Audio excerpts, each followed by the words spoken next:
ନମସ୍କାର, ସୁପ୍ରଭାତ, ଜୟ ଜଗନ୍ନାଥ। ମୁଁ ସତ୍ୟଜିତ ପୁଣି ଆଜି ତୃତୀୟ ବ୍ଲଗକୁ ଆପଣଙ୍କୁ ସ୍ୱାଗତ। ଆଜି ଗୋଟେ ବହୁତ ବଡ଼ ଐତିହାସିକ ଜାଗାକୁ ଆସିଛି, ଯୋଉଠିକି ଆପଣମାନେ ବି ଆସିଥିବେ, ଜାଣିବି ଥିବେ। ଆଉ ଏଇ ଜାଗାର ମହତ୍ଵ ଆଜି ମୁଁ ଆପଣଙ୍କୁ କହିବି, ପୁରା ଡିଟେଲ୍ସରେ କହିବି। ଯୋଉଟାକି ଭିଡ଼ିଓ ବହୁତ ଇଣ୍ଟରେଷ୍ଟିଂ ହବାର ଅଛି। ଆପଣ ମୋ ସହିତ ରୁହନ୍ତୁ, ଦେଖିବେ ବହୁତ ବଢିଆ। ଏଇଟା ଭୁବନେଶ୍ୱରର ପ୍ରାଚୀନ କାଳରୁ ରହି ଆସିଛି ଏକ ଶୈବ ମନ୍ଦିର, ଯୋଉଟା କି ଆମର ଭୁବନେଶ୍ୱରର ଓଲ୍ଡ ଟାଉନ ମଧ୍ୟରେ ଅବସ୍ଥିତ।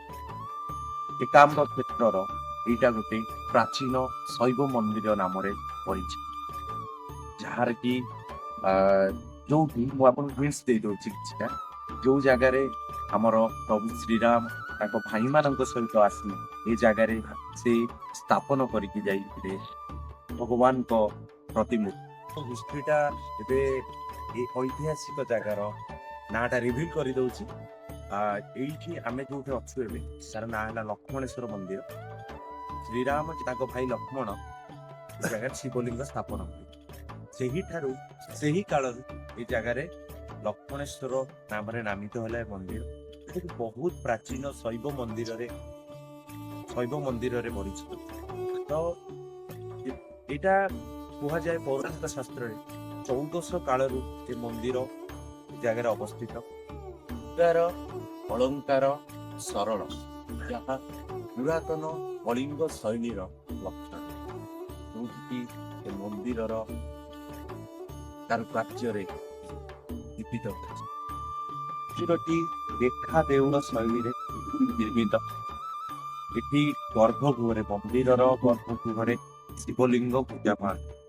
ତ ଏ ଜାଗାର ବହୁତ କିଛି ଅଛି। ଆମର ଶ୍ରୀରାମ ଯେତେବେଳେ ତାଙ୍କ ଭାଇମାନଙ୍କ ସହିତ ଆସିଥିଲେ, ଏ ଜାଗାରେ କୁହାଯାଏ ଯେ 1400 ବର୍ଷର ପୁରୁଣା ଏ ଜାଗାର ସ୍ଥାପନ ହେଲାଣି ଠାକୁର ବା ଶିବଲିଙ୍ଗ ସ୍ଥାପନ ହେଲାଣି। ତ ଜାଗାର ମହତ୍ଵ ବହୁତ କିଛି ଅଛି। ଐତିହାସିକ ରୂପରେ ଯଦି ଆମେ ଦେଖିବା, ପ୍ରାଚୀନ କାଳରୁ ଏ ଜାଗାକୁ ଭୁବନେଶ୍ୱରକୁ ମନ୍ଦିର ମାଳିନୀ ନଗରୀ ବୋଲି କୁହାଯାଏ। ସେଥିମଧ୍ୟରୁ ଲକ୍ଷ୍ମଣେଶ୍ୱର ଅନ୍ୟତମ। ମୋର ଅବଗତ ନିମନ୍ତେ ମୁଁ ଜଣାଇବାକୁ ଚାହୁଁଛି, ଆମର ସହରର ଭୁବନେଶ୍ୱର ମନ୍ଦିର ମାଳିନୀ ସହର, ଏ ସହର ଭିତରେ ଏଭଳି ଏକ ମନ୍ଦିର ଯାହା ଯୋଉଠିକି ଆମେମାନେ ବହୁତ ଥର ଆସିଛେ। ବହୁତ କିଛିଟା ଯଦି ମୁଁ କହିପାରିଛି ତ ଦେଖିବା, ଚାଲନ୍ତୁ।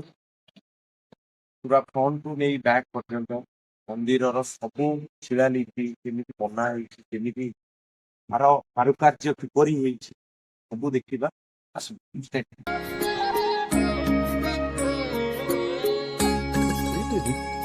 ସେଇ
आपण मानक ସବୁ ବୁଲେଇକି ଦେଖେଇଲି ଆଉ ଆଜି ଭିଡ଼ିଓଟିକୁ ଏଇଠି ଶେଷ କରିବା ପୂର୍ବରୁ ଗୋଟେ କଥା କହି ଯୋଉଠୁ ଏତିକି ଆମେ ଜାଣିଲେ କି ଇତିହାସର ଏମିତି କିଛି ଜିନିଷ ଅଛି, ଏମିତି ବହୁତ ବି କିଛି ଜିନିଷ ଅଛି ଯୋଉଟା କି ମୁଁ ବି ଭିଡ଼ିଓରେ ସବୁ କହିପାରେ। ତ ସେଇଟା ଆମ ମାନଙ୍କୁ ଜାଣିବା ଦରକାର। ଆମେ ଯୋଉ ସମାଜରେ ଅଛେ, ତ ଆମେ ମାନେ ଏବେ ପୁରୁଣା ଶୈଳୀକୁ ଫଲୋ କରିବା ସେଇଟା ଭୁଲିଗଲେଣି। ତ ଆମକୁ ଏବେ ଆମେ ମାନେ ଯେହେତୁ ଏଜୁକେସନରେ ଅଛେ, ପାଠ ପଢୁଛେ, କିଛି ବି ଷ୍ଟୁଡେଣ୍ଟସ୍ ମାନେ ହୁଅନ୍ତୁ ବା ଆମେ କଲେଜ ଷ୍ଟୁଡେଣ୍ଟସ୍ ମାନେ ହୁଅନ୍ତୁ, ସ୍କୁଲ ଷ୍ଟୁଡେଣ୍ଟସ୍ ମାନେ ହୁଅନ୍ତୁ, କି ଜବ୍ ସେକ୍ଟର ବି ଅଛି ନା, ଆମେ ଆସ୍ତେ ଆସ୍ତେ ଧୀରେ ଧୀରେ ଆମର ଇତିହାସକୁ ଆମେ ଆସ୍ତେ ଆସ୍ତେ ରିମାଇଣ୍ଡ କରିବା କଥା। କାହିଁକି? କାରଣ ଇତିହାସରେ ଯାହା ବି କିଛି ଅଛି ସେଇଟାକୁ ଜାଣିଲେ ଆମ ପାଇଁ ଭଲ, ଆମ ଆଗ ଜେନେରେସନ ପାଇଁ। ତ ଯଦି ମୁଁ କିଛିଟା ଆପଣମାନଙ୍କୁ କିଛିଟା ନଲେଜ ମୋ ଭିଡ଼ିଓ ଥ୍ରୁରେ ଦେଇପାରିଥିବି, ତ ଆପଣମାନେ ତ ନିଜେ ଜଜ୍ କରିବେ। ଲାଇକ୍, ସେୟାର, ସବସ୍କ୍ରାଇବ୍ କରିବେ, ଦେଖିବେ ଭିଡ଼ିଓଟିକୁ ଫାଷ୍ଟରୁ ଲାଷ୍ଟ ପର୍ଯ୍ୟନ୍ତ। ଯଦି ଲାଗୁଛି ଭିଡ଼ିଓରେ କିଛି ନା କିଛି ଟିକେ ଭଲ ଅଛି, ତ ଲାଇକ୍, ସେୟାର, ସବସ୍କ୍ରାଇବ୍ କରିବେ। କମେଣ୍ଟ ଯେମିତି ହେଲେ, କାରଣ କମେଣ୍ଟଟା କଲେ ମୁଁ ଆଗକୁ ଆହୁରି ଭଲସେ ଭିଡ଼ିଓ ବନେଇ ପାରିବି, ଆହୁରି ଭଲ ଭିଡ଼ିଓ କରିପାରିବି, ଆହୁରି ଭଲ ଭଲ ନୂଆ ନୂଆ ଜାଗା ଯଦି କିଛି ଅଛି କୁହନ୍ତୁ, ମୁଁ ସେ ଜାଗାକୁ ଯିବି, ସେଠି ବନେଇକି ଆପଣଙ୍କୁ ତା ବିଷୟରେ ହିଷ୍ଟ୍ରି କିଛିଟା ପଏଣ୍ଟସ୍ ଦେଇପାରିବି ମୋ ଭିଡ଼ିଓ ଜରିଆରେ।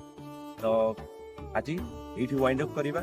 ମୁଁ ସତ୍ୟଜିତ ଆପଣଙ୍କୁ এই ଭିଡ଼ିଓର ଶେଷରେ ଏତିକି କହିବି, ଭିଡ଼ିଓଟିକୁ ଫାଷ୍ଟ ଲାଷ୍ଟ ପର୍ଯ୍ୟନ୍ତ ଦେଖନ୍ତୁ। ତା ସହିତ ମୋ ସହିତ ଯୋଡ଼ି ହେଇ ରୁହନ୍ତୁ ସବୁବେଳେ। Story of Odisha. ରହିଲି, ଜୟ ଜଗନ୍ନାଥ।